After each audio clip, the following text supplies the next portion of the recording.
امریکی صدر دنیا بھر پر ٹیکس لگا رہے ہیں لیکن پاکستان پر ٹیکس کم کر دیا گیا ہے۔ آخر کیوں؟ پاکستان اور امریکہ کے مابین ہوئے تازہ تجارتی معاہدے کو پاکستان کی علیل معیشت کے لیے گیم چینجر قرار دیا جا رہا ہے۔ 31 جولائی کو طے پانے والے اس تجارتی معاہدے کا مقصد پاکستان میں توانائی، آئی ٹی اور معدنیات سمیت اہم شعبوں میں سرمایہ کاری کو فروغ دینا ہے۔ حکام کا کہنا ہے کہ یہ معاہدہ پاکستان اور امریکہ کے مابین معاشی تعلقات کو مضبوط کرے گا، جس کی بدولت پاکستان کو بنگلہ دیش، بھارت اور ویتنام جیسے علاقائی حریفوں کا مقابلہ کرنے میں مدد ملے گی۔ ایک اہم بات یہ بھی ہے کہ پاکستانی برآمدات پر امریکی ٹیکس 29% سے کم کر کے 19% کر دیا گیا ہے، جبکہ دوسری طرف بنگلہ دیش پر 20% اور بھارت پر 25% ٹیرف کا نفاذ کیا گیا ہے۔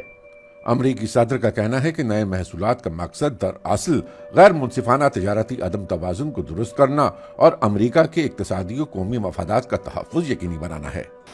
واضح ہے کہ امریکہ برآمد کی جانے والی پاکستانی مصنوعات میں 90% ٹیکسٹائل مصنوعات ہی ہیں۔ بھارت، بنگلہ دیش اور ویتنام سے بھی امریکہ برآمد کی جانے والی زیادہ تر مصنوعات ٹیکسٹائل کے شعبے سے ہی تعلق رکھتی ہیں، اس لیے کم ٹیکس کی بدولت پاکستان کو فائدہ ہی ہوگا۔